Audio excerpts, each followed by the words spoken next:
The date was November 8th, 1923. Inside a large beer hall in Munich, Germany, nearly 3,000 people were eating, drinking, and talking loudly. The air smelled of cigarette smoke and warm bread. It was an ordinary evening, or so everyone thought. Then, suddenly, a small man jumped onto a chair near the entrance. He had dark hair, a thin mustache, and burning eyes that seemed to see something no one else could see. He raised a pistol toward the ceiling and fired one shot. Bang! The room went completely silent. "The National Revolution has begun!" he shouted. His name was Adolf Hitler. He was 34 years old. He had no army, no political power, and almost no money. Most people in that room had never heard of him. 12 years later, he would control all of Germany. This is the story of how that happened, and why the world should never forget it. A boy nobody wanted. To understand Hitler, you have to go back to the beginning.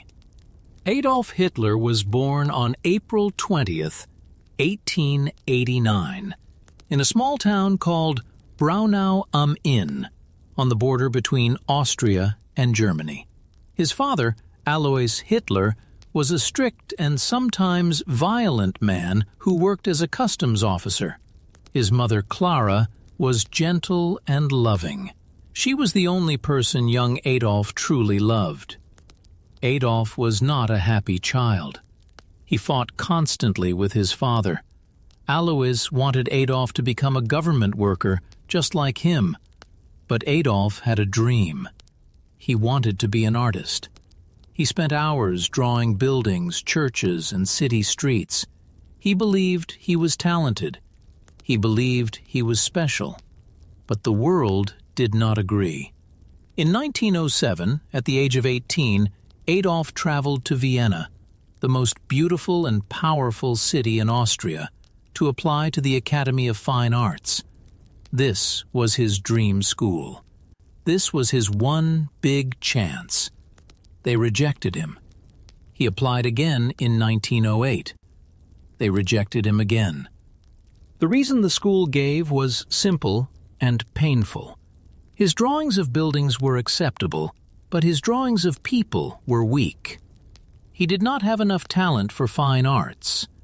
Adolf Hitler stood on the streets of Vienna, alone, embarrassed, and furious. He had nowhere to go. He had told no one about his rejections. He was too ashamed. For the next few years, he lived in homeless shelters and cheap rooms. He sold small drawings to tourists just to buy bread. This experience, being rejected, being poor, being invisible, burned inside him like fire. It never left him. The war that changed him forever. In 1914, something happened that changed Adolf Hitler's life completely. World War I began. For most people, war was a nightmare. For Hitler, it felt like an answer. He joined the German army immediately and served for 4 years on the front lines in France and Belgium. He carried messages between commanders under heavy gunfire, one of the most dangerous jobs in the army. He was wounded twice. He was awarded the Iron Cross, one of Germany's highest military honors, for his bravery. For the first time in his life, he felt he belonged somewhere. He had a purpose. He had brothers who fought beside him. He had an identity. Then, in November 1918, Germany lost the war. For Hitler, this was not just a military defeat, it was a personal catastrophe. He was lying in a hospital, temporarily blinded by a gas attack, when he heard the news. Germany had surrendered. He later wrote that he wept for the first time since his mother's death, but crying quickly turned into something harder and more dangerous. Hitler refused to accept that Germany had truly lost the war on the battlefield. Instead, he believed a popular story that was spreading across Germany like poison, that Germany had been stabbed in the back by traitors at home, politicians, communists, and Jewish people, who had secretly worked to destroy Germany from the inside. This idea was completely false. Germany lost the war because its army was exhausted, its supplies were gone, and its allies had collapsed. But the truth did not matter to a man who was looking for someone to blame. Hitler had found his explanation, and he had found his enemy. The broken nation. When Hitler returned to Munich after the war, Germany was a completely different country, and not in a good way. The German Empire had collapsed. The Kaiser, the Emperor, had run away to another country. A new government called the Weimar Republic had taken power, and this new government had signed the Treaty of Versailles in 1919, which officially ended the war. The treaty was devastating. Germany had to accept full blame for the war. Germany had to pay enormous amounts of money, called reparations, to France and Britain. Germany lost large pieces of its territory. The German army was cut from millions of soldiers to just 100,000 men. For ordinary Germans, the shame was unbearable. They had lost the war. They had lost the empire. They had lost their pride. And now their economy was collapsing. Shops had no food, workers had no jobs, families burned their paper money in fireplaces, not to stay warm, but because the money was worth less than firewood. Germany was a nation of angry, frightened, and humiliated people. And into that darkness, with his burning eyes and his furious voice, walked Adolf Hitler. He was still nobody. He was still poor. He had no university degree, no powerful family, no political connections. But he had something more powerful than all of those things. He had words. The voice that could move mountains. In September 1919, a German army officer gave Adolf Hitler a small assignment. It seemed completely unimportant at the time. Hitler was working as an informant for the army. His job was to attend small political meetings around Munich and write reports about what he heard. There were dozens of these tiny political groups in Germany after the war. Most of them were angry, confused, and going nowhere. On that particular evening, Hitler walked into a smoky back room of a Munich restaurant. About 25 people were sitting around old wooden tables. The group was called the German Workers' Party. They had almost no money, almost no members, and almost no plan. Hitler sat down, listened, and prepared to write his report. Then something unexpected happened. One man stood up and began speaking, and Hitler disagreed with what he said so strongly that he could not stay silent. He stood up and began to speak. The room changed. People who were half asleep suddenly looked up. People who were talking to each other went quiet. Something in Hitler's voice, the anger, the rhythm, the absolute certainty, pulled everyone's attention toward him like a magnet. When he finished, the leader of the group, Anton Drexler, turned to the man sitting next to him and whispered, "He has a mouth on him. We could use him." A few days later, Hitler received a membership card in the mail. He was member number 555. He almost threw it away. But something made him go back. That decision, that small, almost accidental decision, would change the history of the entire world. Learning to perform. Hitler understood very quickly that the German Workers' Party was weak and disorganized. But he also saw something that others missed. The German people were desperate for someone to tell them what had gone wrong and who was responsible. He decided to become that someone. He threw himself into public speaking with terrifying energy. He studied how crowds worked. He watched how people reacted to different words, different rhythms, different volumes. He practiced his gestures in front of mirrors. He experimented with pauses, learning that silence at the right moment could be more powerful than shouting. And he discovered something about himself that surprised even him. When he stood in front of a crowd, he became a completely different person. In private, Hitler was often awkward, moody, and quiet. He had no real friends. He ate simple food, drank no alcohol, and spent hours alone with his thoughts.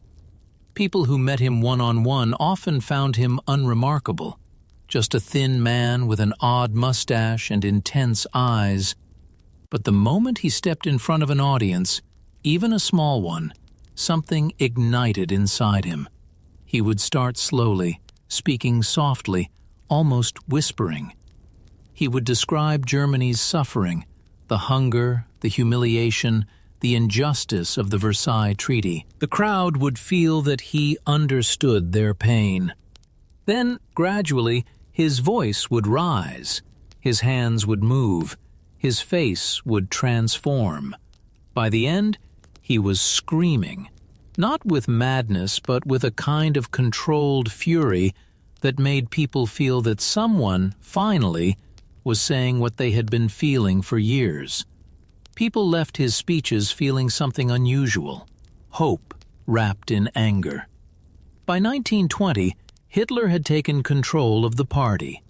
He renamed it the National Socialist German Workers' Party, in German, Nationalsozialistische Deutsche Arbeiterpartei, which was shortened to Nazi. The party had a new symbol too, a black swastika inside a white circle on a red background. Hitler designed the flag himself, the beer hall, and the pistol. By 1923, the Nazi Party had grown from 25 members to more than 55,000. Hitler was now a real political figure in Bavaria, the southern region of Germany where Munich was located. Powerful businessmen gave him money. Newspapers wrote about him, some in admiration, many in fear. But Hitler was impatient. Germany was in crisis. That year, the economy had completely collapsed. Inflation, the rapid rise of prices, had gone completely out of control. A loaf of bread that cost 1 mark before the war now cost 200 billion marks. People carried money in wheelbarrows. They papered their walls with worthless banknotes. Hitler looked at the chaos and saw an opportunity. He had been studying what had happened in Italy, where a man named Benito Mussolini had marched on Rome with his supporters in 1922 and seized power. If Mussolini could do it, Hitler believed he could do it too. He began planning what he called the Putsch, a sudden attempt to seize the government by force. And that brought us back to the night of November 8, 1923, the beer hall, the pistol shot, and the silence. After firing into the ceiling, Hitler climbed onto a table and made an announcement. He was taking control of the Bavarian government. He forced several important government officials who were present into a back room and pressured them to support his plan. Caught off guard and surrounded by armed men, they agreed, at least for the moment. But the next morning, everything fell apart. The officials who had agreed the night before immediately contacted the regular army and the police. When Hitler and his 2,000 followers marched through Munich on November 9th, they were met by armed police officers blocking the road. Someone fired a shot. No one knows who. Within seconds, the street became a battlefield. 16 Nazi marchers and 4 police officers were killed. Hitler fell to the ground, either shot in the shoulder or pulled down by the man next to him who was killed. He crawled away, escaped in a car, and hid at a friend's house in the countryside. 2 days later, the police found him. He was arrested, put on trial, and sentenced to 5 years in prison. The Nazi Party seemed finished. Most political observers shook their heads and closed their notebooks. Hitler was done, they said, a failed street revolutionary, a joke. They were wrong. The book written in a prison cell. Landsberg prison was comfortable, as prisons go. Hitler had a large cell, received gifts and flowers from supporters, and was treated almost like a celebrity by the prison guards who admired him. He used the time to think and to write. Over the following months, Hitler dictated a long, rambling book to his loyal assistant, Rudolf Hess, who typed it out.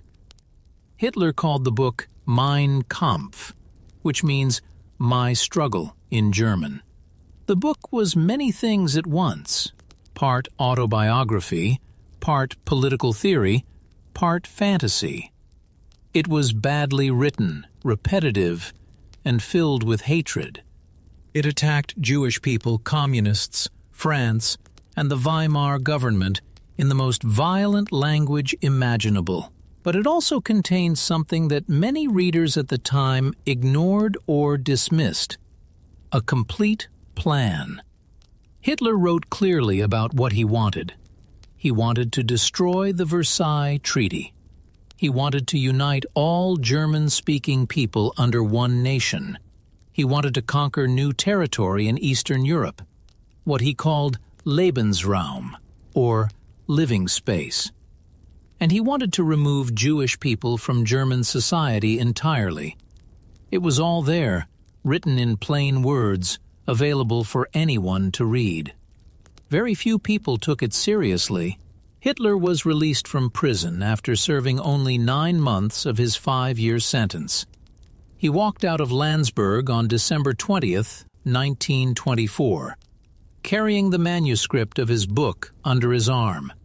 He had gone in as a failed revolutionary. He came out with a plan. The slow climb. Back when Hitler walked out of Landsberg prison in December 1924, Germany looked different.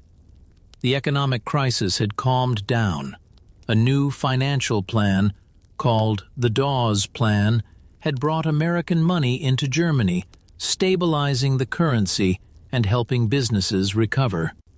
People had jobs again, shops had food. Streets that had been filled with desperate, angry crowds were now quieter. For most politicians, this was good news. For Hitler, it was a problem. He understood something important. His movement fed on suffering. When people were comfortable, they did not want revolution. They did not want angry speeches and radical ideas. They wanted peace, stability, and a good meal on the table. So Hitler waited. But he did not wait passively. He used these quieter years, 1925 to 1929, to completely rebuild the Nazi Party from the ground up. After the failed beer hall putsch, the government had banned the Nazi Party and forbidden Hitler from speaking publicly in most German states. These restrictions were serious obstacles for any normal politician. Hitler was not a normal politician. He worked around every restriction with remarkable patience and intelligence.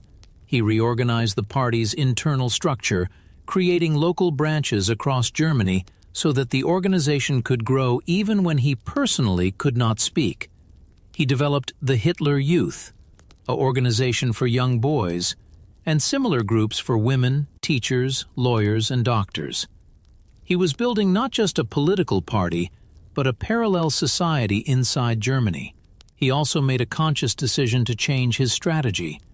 The beer hall putsch had taught him one lesson above all others. You cannot seize power by force in a modern state. The army and police are too strong. Instead, he would use democracy to destroy democracy. He would win elections, enter the government legally, and then dismantle the system from inside. It was a patient, cold, and brilliant plan. The crack in the wall. Then, In October 1929, the wall broke. On October 24th, a day that became known as Black Tuesday, the American stock market collapsed. Banks failed. Businesses closed. Millions of Americans lost everything they had saved. But the disaster did not stay in America. Because Germany had borrowed heavily from American banks under the Dawes Plan, the American collapse hit Germany like a second earthquake. American banks immediately demanded their money back. German businesses, suddenly without credit, began to shut down. Factories closed their doors. Workers went home and did not come back. By 1932, more than 6 million Germans were unemployed. That was nearly 1 in 3 working adults. Families stood in long lines outside soup kitchens. Children went to school hungry. Men who had worked with pride for 20 years suddenly had nothing. No job, no savings, no future they could see. The Weimar government, Germany's democratic system, responded with confusion and weakness. Different political parties argued constantly. Governments rose and fell. Between 1930 and 1933 alone, Germany had 4 different chancellors. No one could agree on what to do. No one seemed to be in control. Into this vacuum stepped Adolf Hitler, with his burning certainty, his simple explanations, and his promise of national greatness. The Nazi Party's election results told the story clearly. In the 1928 elections, when Germany was still relatively stable, the Nazis received only 2.6% of the vote. They were a tiny, marginal group. In the 1930 elections, just 1 year after the economic collapse, they received 18.3%. In July 1932, they received 37.4%, making them the single largest party in the German parliament. In just 4 years, Hitler had gone from a fringe figure to the most powerful opposition leader in Germany. The machine of propaganda. Numbers alone do not explain this rise. To understand it fully, you have to understand what the Nazi Party was offering and how brilliantly they packaged their message. Hitler had a close partner named Joseph Goebbels, a small, sharp-minded man with a club foot and a genius for communication. Goebbels became the Nazi Party's chief of propaganda, and he was extraordinarily talented at his job. Together, Hitler and Goebbels understood something that most politicians of their era did not. Modern politics was about emotion, not argument. They did not try to win debates. They tried to create feelings. Nazi rallies were designed like theatrical performances. Thousands of torches lit the night sky.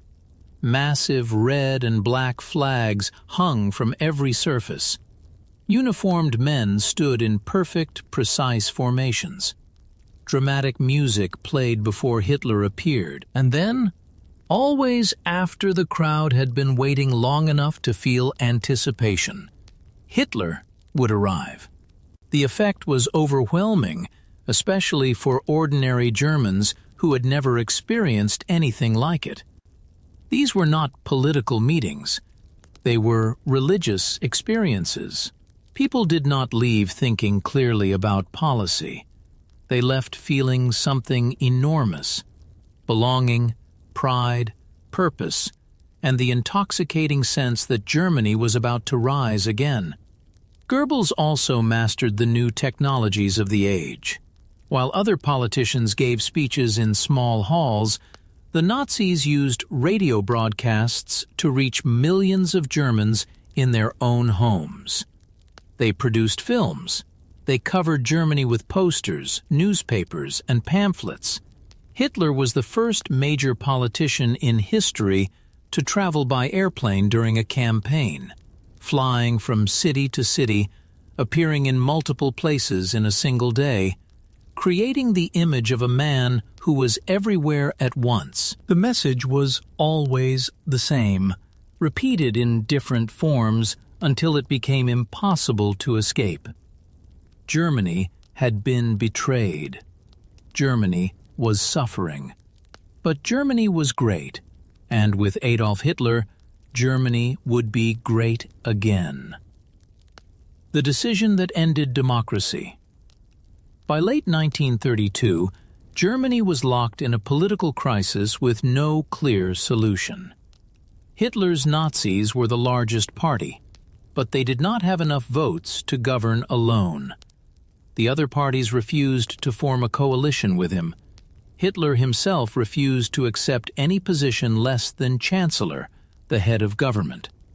The man at the center of this crisis was Paul von Hindenburg, the 85-year-old president of Germany. Hindenburg was a towering figure, a legendary World War I general who represented the old conservative Germany. He personally despised Hitler. He referred to him privately as the Bohemian Corporal, a dismissive insult about Hitler's modest military rank and Austrian origins. Hindenburg refused to appoint Hitler as chancellor twice, but the men around Hindenburg, conservative politicians and wealthy businessmen, believed they were smarter than Hitler. They thought they could use him. Their plan was simple: appoint Hitler as chancellor, surround him with experienced conservative ministers, and control him from behind. Hitler would give speeches and satisfy the angry masses while they ran the actual government. Franz von Papen, a former chancellor who was one of Hindenburg's closest advisors, was particularly confident. He famously told a friend, "We have hired him. Within 2 months, we will have pushed Hitler so far into a corner that he will squeak." It was the most catastrophic miscalculation in modern history. On January 30th, 1933, President Hindenburg called Hitler into his office.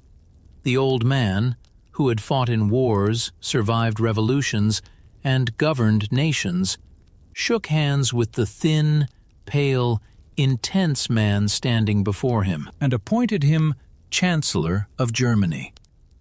That evening, thousands of Nazi supporters marched through the streets of Berlin with torches, singing and celebrating.